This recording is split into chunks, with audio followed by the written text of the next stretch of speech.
What's up, everybody, and welcome back to the Blogger Bowl. This is the Week 5 recap. Matt, I've reached the point in the year where I have no idea what week it is in the NFL and college football. We've talked about that, I think, last week. I am now completely officially lost, but we are in the Week 5 recap of the college football season. How are you doing today, my friend? It throws me off, especially with Notre Dame playing in week 0, to know that it's Oh, yeah. we're going into week 6, but they're five, but they're 6 and whatever. It just throws me off. But yes, I know what you mean. I'm with you. As my name says, I'm not as sad. Notre Dame could have won that game as easily as I thought they were. Not easily, but in the way I thought they were going to, and then kind of probably should have lost and then kind of won. So I was happy about that. Texas looked like I didn't get to see a ton of that game, but Texas looked like they handled business for the most part. The score ended up being a lot more. Looked like they handled business, but they did. Right. We'll get into that. We'll talk about both of those games coming up. We have the 4 games that we talked about last week on the show to recap, and then I do want to talk about Georgia at the very end of the recap because that game was weird, but we will get to that in a second. We'll go chronologically and start with the Friday night game, Oregon State 21, Utah 7. This went about as I expected it to go. Without Cam Rising, the Utah offense is just so limited. Nate Johnson was 8 for 23 for 101 yards. Bryson Barnes showed some signs of life, but also got banged up. They had just 3.23 yards per play, and it was a mess. They have a bye week next week before playing Cal at home, before a stretch of USC, Oregon, and Washington in a 4-week span. If we don't see Cam Rising at all against Cal, is he going to play this season? It's hard to imagine it going extremely well if his first game reps of the season are on the road at USC. On the other side, I was hoping the change of scenery was going to unlock DJU, and I just don't think it's going to happen. He still has the huge arm. He always has, and it's just tantalizing to see him throw a football, but he's still just like decent. He misses throws. He makes bad decisions with the ball, but he made enough throws in this game to help them score. They really do have a playmaker in Silas Bolden, who had 153 total yards and 2 touchdowns. But, I mean, what did you see? What were your takeaways from that game? I mean, I like what they have around DJ, and I like the defense. I like the running game. And I think he's not going to be asked to be, Cam Ward. He's not going to be asked to be Michael Penix Jr. and put the team on his back. He's just going to have to continue to do his job, take care of the football, and provide a little bit on the ground. I was impressed with Oregon State. The defense showed up. The offense did exactly what they needed to do against a very good defensive unit, one that probably got tired out from being on the field more often because Utah's offense couldn't stay on the field. But to your point, Cam Rising's got to come back for Utah. That Utah team is good enough to win the Pac-12 if they have Cam Rising healthy and that offense is clicking. But if he can't come back after this bye and then you're just can you throw him into a spot like was it USC was the first game after Cal? Yes. Can you throw a guy like him into it? Yes. And is it obviously it's not guaranteed to work. If there's a type of player that could probably come in and I won't say not miss a beat, but potentially still be okay, it's probably a player like Cam Rising who's been around forever. That said, still a very tall task to ask that guy to go in there and probably have to put up a good amount of points. Granted, that USC defense is going to allow a lot of points. But long story short, like you said, they really got to hope he comes back against Cal because that USC game is going to be a real tough task for him to jump into first. And it's now a must win for him. The rest of them are. Yeah, you just can't simulate game reps, game action, all of those kinds of things. And as Cam Rising's in his third, I mean, I guess technically this would be a second full year as the starter. He took over about halfway through 2021. I'm trying to remember what year we're in. Always a problem for me. And he's played a ton of college football, like we've said. I mean, he's a veteran guy, but it's just hard to simulate that in real time. And if they can't, and I'm pretty sure that, it's a road game because they kicked the crap out of USC in Salt Lake City last year and then won the title game. So that game's on the road. The Coliseum's not like the most intimidating venue in the world, but Utah's a different team away from home than they are at home. I mean, saw that on Friday night. Like they're just not that SLC crowd makes it a very, very tough place to play, and that really elevates their level of play as a team. And when they go on the road, it's just not the same thing. And without Cam Rising, a really, really promising season, like this is a team that could very much be in contention for a playoff spot if Cam Rising were healthy all year. And like now the margin of error is probably gone. I mean, maybe they don't get, if he comes back and they look really good and they went out. If they went out from here, they're in. But if they lose like one game with Cam Rising, maybe the committee would say, and they still win the Pac-12, then maybe the committee would give them some leeway with him being out. We don't know what that situation is. It's also one thing to kind of look way ahead and without really getting into the details, it's really kind of hard to figure out without divisions how this conference race is going to shake out. Like I enjoy it that way because you probably do get the two best teams, but yes, it does. Like then you got to start to factor in tiebreakers a whole lot more and who beat who when and all that, and it does make the final two teams getting selected a little bit more murky. But I'm looking towards Oregon State schedule now too. Like they got themselves a nice little window here. They go to Cal and home against UCLA, a team they should probably beat, though is talented. At Arizona, at Colorado versus Stanford, like before they close the season with Washington and at Oregon. But like they got a chance to go on a run here and get themselves into the final two games of the season still as just a one-loss team. Yeah, for sure. I mean, that UCLA game is probably a real toss-up. I think Dante Moore will probably have a bit better day, a bit better time than he did against Utah. But who knows there? And like you said, the Oregon, Colorado is really interesting, man. that game is very, very, very interesting on the road. And if that game were in Corvallis, I wouldn't worry too much about it. But on the road in Boulder, that game is going to be quite interesting and going to be kind of fun. Like you said, I just like you talked about DJU being fine. Like, man, if he can't make that, like it just even at home against Washington, their defense is going to have to play the game of their lives for them to have for sure against Michael Penix Jr. because just they're at a talent, they're just at a quality disadvantage in terms of the quarterback position. The other big game in the Pac-12, Matt, they just never stop producing content. USC 48, Colorado 41.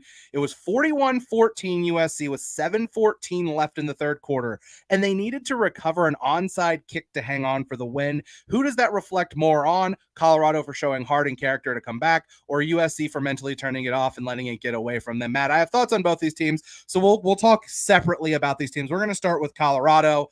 And I start with Colorado because this is the last time we're probably going to talk about them for a little while. I think the effort over the final 22 minutes of this game was more impressive than anything they did against Colorado State or Nebraska. This team showed a great deal of character. Shedeur Sanders showed composure. Young players stepped up, and the much maligned defense looked better than it had all season, which highlights something sad about the whole Colorado thing for me. We've completely lost perspective on how great this football story is. This year's Colorado team is a phenomenon we haven't seen in college football in our lifetime. They have transcended the sport in a way that that a program hasn't since like Notre Dame in the middle of the 20th century. Colorado equals clicks. It does for ESPN and Skip Bayless, and it does for us and our humble channel with 3,700 followers, all of whom we respect and love a great deal. People want Colorado content, and yet there's been this extreme need for the hot take bullshit that ruins any good discourse. People have tried to make Colorado into something they're not, a contending football team. But when you strip away all the performative Deion stuff, this is a team that's in the middle of one of the most dramatic turnarounds we've seen in college football in a long time. It's a remarkable story, but the content machine has totally warped it beyond reality. Matt, your thoughts on what Colorado did against USC on Saturday? It was incredibly impressive for them to they obviously could have quit. Not only was it bad 2.5 quarters, it was a bad 6.5 quarters because they had just gotten finished getting just the absolute doors beaten off them by Oregon too, and really beat up in that game and bullied. And this was a game that they probably easily could have just packed it in. And as cliche as it sounds, they didn't pack it in. They kept fighting. And I think we saw how talented Shedeur Sanders can be too. Like this guy is going to be, he's already really, really good. He's got a chance to be really, really good at the next level. It sounds like Deion wants him to stay next year. Obviously, Deion wants him to stay next year. And I think there's a decent chance that he might with how deep this quarterback draft is if he wants to ensure himself, being a top 2 or 3 quarterback selected next year. But it was just impressive to see them fight back. But at the same time, I can transition us here to USC. I think this said every bit more about USC as it did in Colorado. Like, that defense isn't really any better. And that offense, Caleb Williams is really, really good. There's no doubt about that. The offense is fine, but the defense is just going to, it seems like they're going to continue to put them in really bad spots. And that's what they kind of did here. They got away with one, but USC's got the meat of their schedule coming up. I'm pulling it up here exactly because I forgot who they play next week, but I know the week after that is Notre Dame. They got Arizona next week. They should beat Arizona, but Arizona is a team that can score a ton of points. Then they got to play Utah. If Cam Rising's back for Utah, that's not a tough match, or that's not an easy matchup for USC because that defense is amazing. Then at Cal, but then Washington, Oregon, UCLA. They've cruised through the easy part of their schedule. They're about to get severely tested, and I don't think that defense has passed one yet. No. And Lincoln Riley said this after the game about his defense, quote, yeah, it's not really the same issues. When something doesn't go our way, it doesn't look like last year, not to the trained eye, not to a coach, end quote. And how alarming is that? Because the defense was horrible last year. He brought back Alec Grinch. He's fiercely loyal to him, and now they have different problems. USC gave up 196 yards to a wide receiver who had played something like 11 snaps in his career before this game. They didn't at all adjust to Amarion Miller, they didn't adjust to Amarion Miller at all. And he just kept cooking them over and over and over again. It's like, I understand you haven't seen a lot of this guy on film, but like at a certain point, just put a second guy on him. Like, you have to do something. For a program with lofty ambitions to continue to be this bad on defense is completely inexcusable. They gave up 28 points to San Jose State. They gave up 28 points to a Drew Pine-led Arizona State offense. They got torched by Colorado in the second half. Like, what are we doing here? The second half schedule is completely brutal, like you said, and it's not going to matter how good Caleb Williams is against the best teams in this league if the defense doesn't get fixed. Like, we're going to waste the career of one of the best college football quarterbacks we've ever seen play, at least in our lifetime. And Caleb, then he's going to go to the Bears and get his career wasted there too. Exactly. I feel bad for Caleb Williams. I don't think I'm going out on a limb to say, like, of the Lincoln Riley quarterbacks, he's better than Baker. He's better than Kyler Murray. Like, he's got the highest ceiling for sure. Without question there. Like, I mean, you're talking about just most exciting and thrilling and good college football players we've seen at that position. He's up there, and maybe I'm wrong. Maybe they can win every single game 52-49. I just like what happens when they play Washington and Washington's defense can get 2 or 3 stops and Washington's offense scores 63 because Alex Grinch just stole Christmas. Yeah. Nothing. That was good. That was good. But like, it just puts more pressure on that offense. It's really just going to make that offense in these upcoming games be absolutely perfect. Like, and when you force to be perfect, that's when you start to press a little bit, and that's when the mistakes start to roll in. And I just, with the rest of the schedule going, if something doesn't, they got going the rest of the year, like, if something doesn't change defensively, if something doesn't flip, if there's not some sort of light switch that goes on over Alex Grinch's head, I don't see how they survive the rest of the schedule, without losing another game or two. And with how deep the Pac-12 is, I'm not sure they make it to a Pac-12 championship. Yeah, I mean, it's a mess, and hopefully, just for their sake, they figure that out. But it seems like Lincoln Riley's going to go down with that ship, and then things might have to change there eventually. Like, they're literally going to have to force his hand into making a change there. Texas 40, Kansas 14. I'll just take this one since you said you didn't get to see a ton of it. You got it. This was a Steve Sarkisian and a lot of losses in 2021 and 22 play calling game early, and it was frustrating. But ultimately, as expected, the talent and depth of Texas was just way too much for Kansas to handle. Last year, Bijan Robinson had a huge day in the run game. This year it was Jonathan Brooks, who had 21 carries for 218 yards and 2 touchdowns. Quinn Ewers had issues hitting the deep ball like he has against teams that aren't Alabama and Oklahoma, and he threw a really bad pick, but by and large made the throws he needed to. Texas also struggled early to convert quality drives into touchdowns. I will discuss that a lot when we preview the Oklahoma game on Thursday, and that issue got a lot worse potentially as the all-world, I think, like I called him the best human tight end because Brock Bowers is not human.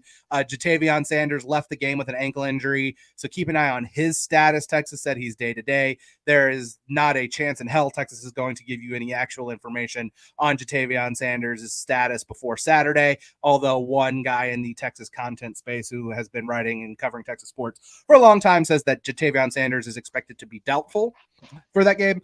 On the other side, it was a bummer that the back tightness that caused Jalen Daniels to miss the season opener flared up right before the game. He didn't play. This came out of nowhere. I was going to say that wasn't something we knew because I remember seeing the start of that game and you saw Bean out there where I was like, what's up? Yeah, apparently just woke up and his back was effed again. And so Jason Bean got the start. Texas clearly was not prepared to face Jason Bean and the triple option looks that Kansas threw at them early. Once they made some adjustment, Kansas was not able to sustain drives. It was just this just kind of goes to show the talent mismatch when you're reasonably well coached the way Texas is, although I thought Sark was just calling called a really bad first half in this game. But just when you're reasonably well coached and you have a massive talent edge, we love Kansas. We are big Kansas fans. Like Matt and I fought over the issue of whose team was Kansas last year. We love the Jayhawks. We love what Lance Leipold is doing there, but they're just going to be at a talent deficit against teams like Texas and Oklahoma, and that's really especially when your quarterback is injured. It really wouldn't have mattered a ton. No, but like Texas, I guess like the overarching thing that probably is not going to matter on this coming week. This coming week is going to be a completely different element, but like the reason to be optimistic about Texas winning the rest of the games on their schedule, if you want to be an optimist about this kind of things, and I'm just going to be objective here because I can't like personally be an optimist, but like their depth is crazy impressive, particularly up front on defense. They just wear teams down. They've done that against Wyoming. They did it against Baylor. They did it against Kansas. Like they are just able to rotate so many guys in, keep so many bodies fresh. Oklahoma is going to be able to match them talent for talent, player for player. I do think that Texas has sort of an experience edge going into that game, but we will discuss that game in greater detail on Thursday or whenever we do our preview show. But nevertheless, just a comfortable win for Texas in a game they needed to win comfortably. I'll do Georgia Auburn at the end because we talked Notre Dame Duke on the show last week. Notre Dame 21, Duke 14. I'll give you my thoughts and then I'll lay out real quick. Sure. Not sure what to make of this one, to be honest. We talked about it off air. It felt like Notre Dame completely dominated for the most part, but couldn't put Duke away and then pulled off an all-time gutsy drive to win. It's kind of bizarre.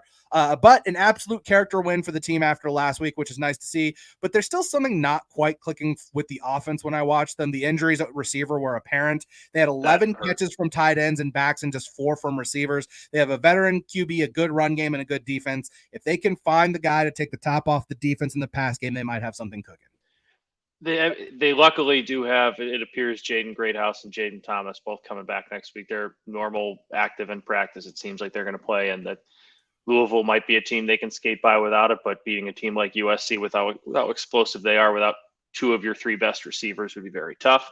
That still is, you're right, what they're missing. They are missing that big playability receiver over the top. I still really like Rico Flores. A true freshman come along. I think caught the 2-point conversion. He's had himself a nice stretch of games, and he's just not really the guy that's going to be a burner and take you deep off the defense. They really need that guy to be Tobias Merriweather. We haven't really seen it yet outside of a deep ball against Central Michigan this year where the D-back kind of stumbled, fell, Merriweather caught it. But it was a win that probably shouldn't. We talked about before the show. Excuse me. The first half, they probably should have been up by 17 or 21 points. Like they kind of just, similar to Ohio State, moving the ball, but just kind of kept stalling, kept shooting themselves in the foot, giving the ball back to Duke. And then the way they played in the second half, probably should have gave that game up. But it was a road game in a hostile environment against a really good team, probably playing one of the biggest games in program history, if not the biggest game in program history, that's really well coached. And when they really had to have one, their graduate transfer, 24-year-old, 6-year veteran quarterback took him down the field, made all the throws, used his legs, and then they punched in with Audric Estime, thankfully for my -5.5 bet. It was a gutsy win and one they needed, and really put themselves in a similar situation to Ohio State last week, but this time they came out and figured out a way to win. So it's impressive. They need to just kind of survive this streak of Ohio State, then Duke, who was undefeated, now Louisville, who's undefeated, then USC, who's probably going to be undefeated. You can find a way to win these next 2 games. The battle and the path to playoff becomes a little bit more clear.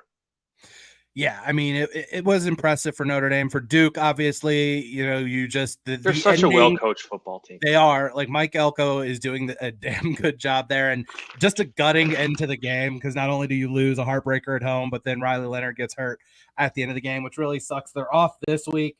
Then they play NC State at home next week before going to Tallahassee. And healthy. I really think I like how well coached they are. I think they could go down to Tallahassee and give Florida State a game. But if we're talking backup quarterback situation on the road in Tallahassee, doesn't seem like that's not going to go very well for them. I mean, your Wake Forest is pretty bad. Wake Forest is pretty bad. Virginia's bad. Pitt's bad. So even though and NC State's a home game, so as well coached as they are, even if Riley Leonard's out for an extended period of time, I wouldn't worry much about them missing a bowl game. It's going to be another really nice season for Duke. It's just a real bummer that they had a chance to do something special potentially this year, and it's just not going to go their way now because obviously that's a non-conference loss, so they're still undefeated in ACC play. But without Riley Leonard, it's just hard to imagine Duke being able to win enough games to make a run to the ACC title game. Riley Leonard was a high ankle sprain, right? I believe so. I'm not entirely certain. Hopefully it's not that bad and he's got a week to just get off it, and then they can just totally tape the hell out of it before NC State. You figure out a way to beat them, and maybe get him healthy for Florida State. That's, I guess, the best case scenario. Yeah, and I mean the NC State game is kind of fascinating because I don't know if you saw they're making Brennan Armstrong's out, right? Yeah, they made the switch to MJ Morris. And we talked about it before the season. I totally understand why you would try to go out and get Brennan Armstrong, although it appears as if he might just be fully cooked. I don't know if it was. It's so weird what happened. Injuries, if it just if his body just took so much punishment that he's never fully been the same player he was 2 years ago. But I thought MJ Morris flashed last year at times when he played for NC State in a dangerous situation, not dangerous, in a tough situation coming in for Devin Leary when Devin Leary got hurt. So to go to the portal immediately when you had a quarterback who it seemed like you might be worth investing your time and energy in developing was weird. And now they're going to make the switch. I don't even know who they're playing this week. I'll scroll through when we get to the odds and we'll do that. The only other real kind of eye-opening, interesting game this week, Matt, was Georgia 27, Auburn 20. Weird shit. Talk about this one first. Okay. Georgia 27, Auburn 20, Matt. Weird shit happens at Auburn. There's some weird voodoo magic there or something. I don't know. Georgia escaped. We talked about that last week, right? I think so. Yep, the Auburn voodoo magic is weird. For Georgia, let's start with the good. If you go back through the advanced stats, it wasn't as bad as it looked on the field. Auburn's EPA per play, success rate, and yards per play were pretty low. Georgia had 2 turnovers in their own territory that Auburn turned into 10 points. Carson Beck also made some big-time throws when Georgia needed it, which has kind of been one of the big questions surrounding this Georgia team, is how is Carson Beck going to respond in tough situations. Now the bad, 219 yards at 5 yards per clip allowed on the ground. A lot of that was on quarterback runs. There was a lack of discipline on defense defending the run, which I'm sure won't be fun for those defenders in practice this week. Not great to struggle in the run game before you play Kentucky, but we'll break that down later this week. Also bad, the fact that Kirby Smart could have waltzed to the first three-peat in college football in almost a century, but he pulled an all-time coaching goodwill heat check and hired his friend as the offensive coordinator. It took until the fourth quarter for Georgia to realize that Brock Bowers is a top 5 player in college football. The offense should be built around trying to get him the ball as much as possible, but Mike Bobo didn't seem super interested in that up until they really needed him to carry them late. The Brock Bowers for Heisman thing people are trying, and it's mostly people who bet him at big numbers this offseason. People are trying to give that steam, guys. He doesn't have enough counting stats. He's 31st in receiving yards. He has 3 touchdowns. I think he's 26th in receptions in the country this year. He's got to start getting those. You have to have the most insane second half possible, which is possible. He is Brock Bowers, and if there's one guy who could do it, it's him. But now if I could get odds on him to be a finalist, and just people giving him a 3rd place vote or a 2nd place vote, yeah, I'd buy that for sure. It'd be the winner of the Penix Williams showdown first, the loser second, and then Brock Bowers third is certainly a way I could see a lot of ballots going. What did you how much of this did you see? I watched most of the third quarter and the fourth quarter. It was good to see Carson Beck being able to make a lot of those throws because he hadn't really been. I mean, I know they were down 14-3 to South Carolina at half, but that was kind of they kind of came out of the locker room and that one guns blazing. It was never really all that in doubt in the second half. This was a time where multiple drives late he had to go down and either tie up the game or give Georgia lead. And granted, when you're throwing to Brock Bowers, it does make your job a lot easier. But he looked cool, calm, and collected in the process in doing that. And Auburn's ability to run the ball really did against Georgia's defense to run it as successfully as they did kind of gave me some pause, but it's also something, like you said, a lot of it seems like a lack of discipline thing, a lot of new starters, something they get cleaned up. And I think this is still a Georgia team that next week's going to be tough. Kentucky's a good football team. They can run the ball. They have a veteran quarterback. I still think Georgia figures out a way to win that game. It's going to be a team that I think once we get towards, mid-November, they're starting to click. They're starting to get all on the same page, and they figure things out. They win an SEC. They're in the college football playoff again. It might be the least talented of the three of last year and the year before, but I'm still not going to doubt Kirby Smart and that staff to kind of get that team rolling because they had a few games last year too where they started slow. I remember the Kent State one; they didn't play all that well, and I think they're going to be just fine when the time comes. Yeah, I'm not sure they're winning another national championship, but I think they'll be right there for it. I want to see their passing attack be more dynamic. I mean, you bring in Rara Thomas and Dominic Lovett in the offseason in the transfer portal. And I mean, those guys have combined for Dominic Lovett's got 20 catches, so that's not bad. Rara Thomas only has 9, although he's got an 18.6 yards per catch. I want to see more out of this Georgia offense than what we've gotten so far. I'm never going to be worried about a Kirby Smart defense, although they did not play particularly well. The short version of this is why I'm not super worried is Kentucky is just going to try to play smash mouth football. That's not what Auburn did. Auburn just caught Georgia off guard with a lot of option stuff. So we'll see. What was the other game that you thought was interesting? Because LSU Ole Miss. Oh yeah, well, I mean, come on. I don't think either of those teams are very good, but it was maybe the biggest win of Lane Kiffin's career at Ole Miss, and that was a 55-49 SEC shootout that I just thought was spectacular, and one that which Brian Kelly decided to throw his players under the bus again afterwards in the post-game press conference. No, that doesn't sound like something Brian Kelly would do. You know, you'd be surprised to hear Brian Kelly didn't really take much of the blame or own up to much of it, but yeah, LSU lost a tough game against a team they were probably better than. Their quarterback played perfect, and they didn't have the dudes on defense, which is not something you say about LSU very often, and especially a defense that has Harold Perkins on it. Yeah, I mean, and it's just weird. They brought in a new consultant to help coach. I didn't really. Oh yeah, that always helps. They brought in someone, but like, you can't really make wholesale changes. I mean, I guess technically you can, but like, it's bad. And they talk about ruining like a really good offense because that offense is really, really good. Jaden Daniels was perfect. Like, we're looking at his line here, 27-36, 414, 4 touchdowns. Like, he was perfect. Jackson Dart was equally perfect. Like, he had a better stat line than Jackson Dart.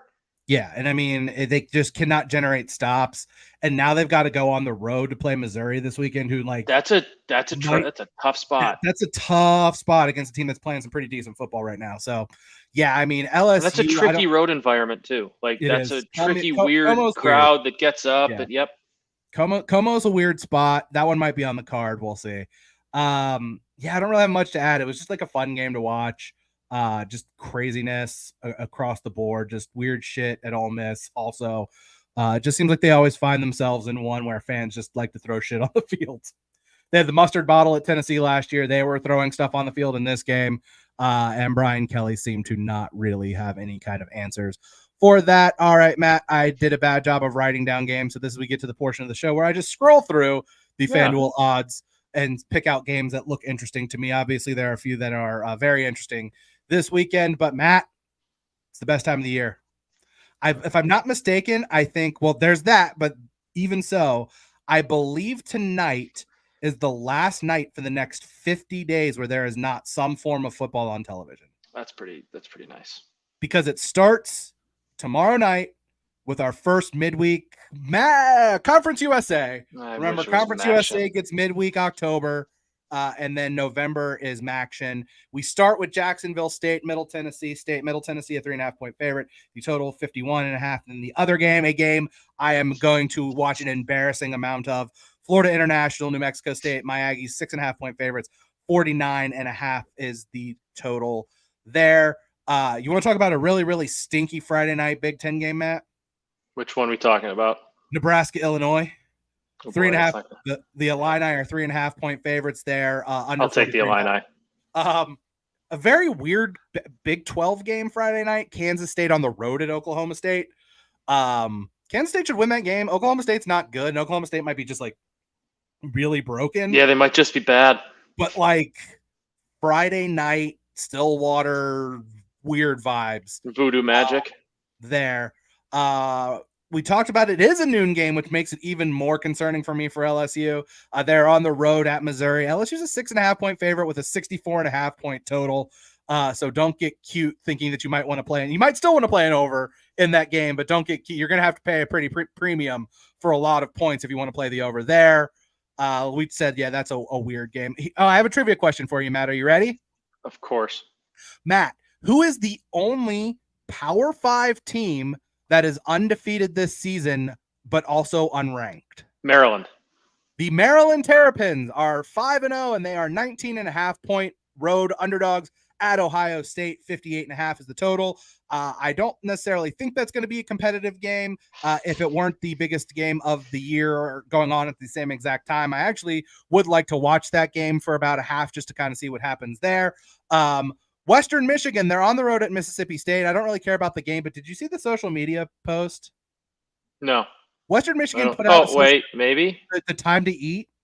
Oh yeah. It was a picture of a player chasing Bully the Bulldog, and it just said "Time to eat" was the caption. And I was just like, "Is Western Michigan gonna eat the Bulldog? Like that seems bad." Feels like Nevertheless, Matt, like the biggest tweet. Game of the season, the best rivalry in college football, the Cotton Bowl Stadium, the State Rutgers Fair of and Texas. Wisconsin. I know a lot of people who like Rutgers think Rutgers is getting too. It's actually an interesting game. I just pulled one out from the schedule there, but yeah. Yes. Oklahoma, Texas, the Red River rivalry, Red River shootout at the Cotton Bowl, equidistant to the campuses, split down the 50-yard line, orange and crimson. Texas, a 6.5 point favorite. The total 60.5.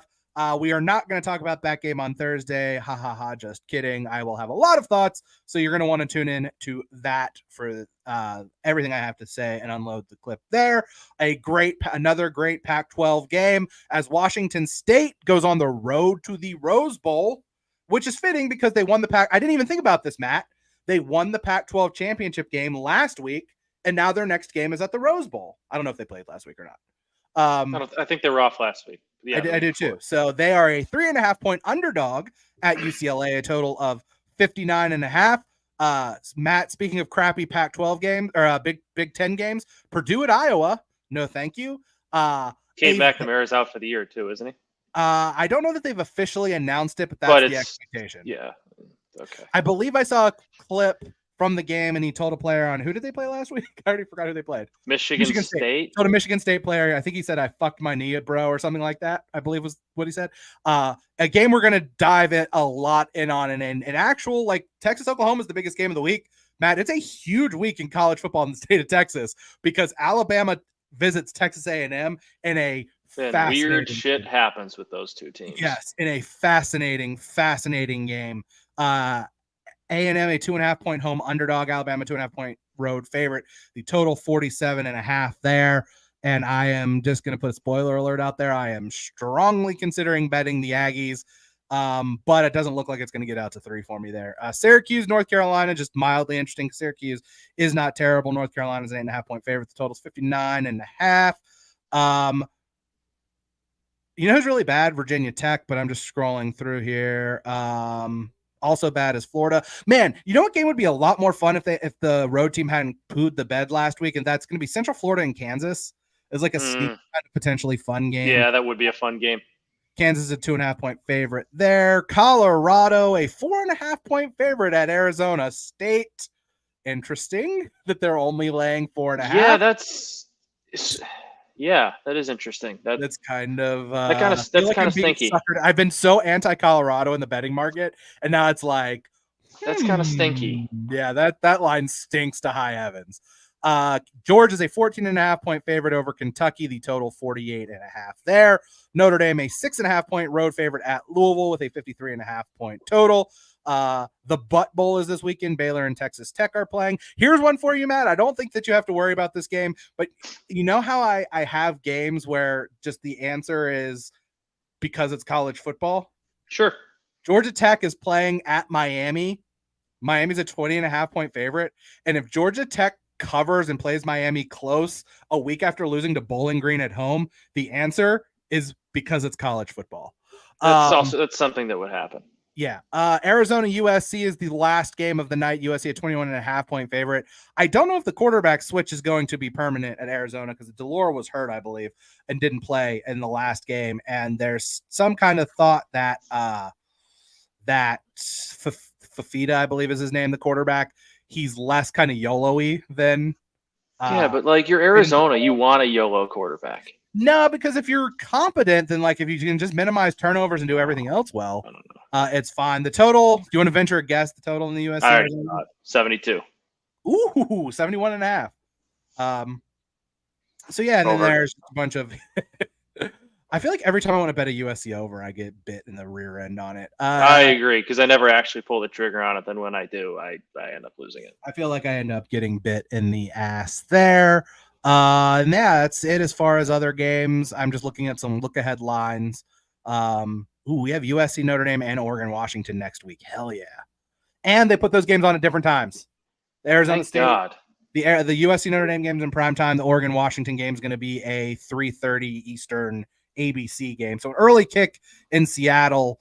But if you're curious, Notre Dame's a 2.5-point favorite right now against USC, and Washington's a 3.5-point favorite over Oregon at FanDuel Sportsbook. So is that the 2:30 ABC game, Washington, Oregon? Yes. Perfect. And USC and Notre Dame is an NBC primetime game. At least it's not Peacock. Apparently, I think the Ohio State game this week there's an Ohio State game coming up. I think Ohio State, Maryland's on Peacock. Is it on the Peacock? Yeah, yeah. Ohio State fans are mad. They're going to have to order the cock. Sometimes it's just kind of what happens. Sometimes you just got to do it. Sometimes we got to do it. All right, man. Tiny little 35.5-minute show. Anything else you got to add? No, I'm just not as sad. Yeah. Not as sad. Yep. We appreciate everyone who tunes in every week. We appreciate it. Give us a follow. You see our Twitter handles down there. I refuse to call it by the other name. It is always going to be Twitter to me. We don't know. Phil's in the middle of a busy stretch of life right now. So hopefully he'll be able to join us sometime in the near future. If I know Phil Goff, I would be stunned if he's not on here to preview Notre Dame USC at the very least. I mean, we're going to move mountains. Like when they play Louisville, it's an interesting game, sure, but like not the biggest game. I'll record at 6 a.m. if I have to get Phil on here to talk Notre Dame. Phil on to talk about that game. So we will be back on Thursday. He'll be Florida Phil officially by then, I believe. Ooh, I love that. Yeah. Change of scenery. I had to burp for a second there. Sorry. That's gonna do it for us. We will be back on Thursday. Matt and I will talk once we go off the air here what time we're gonna do the show on Thursday, but we will break down an awesome week of college football as the worst game of the year for my stress level is upon us, Texas and Oklahoma, and we'll talk everything else going on as we get into week 6 of the college football season later this week. Thanks for listening. We will talk to you guys later.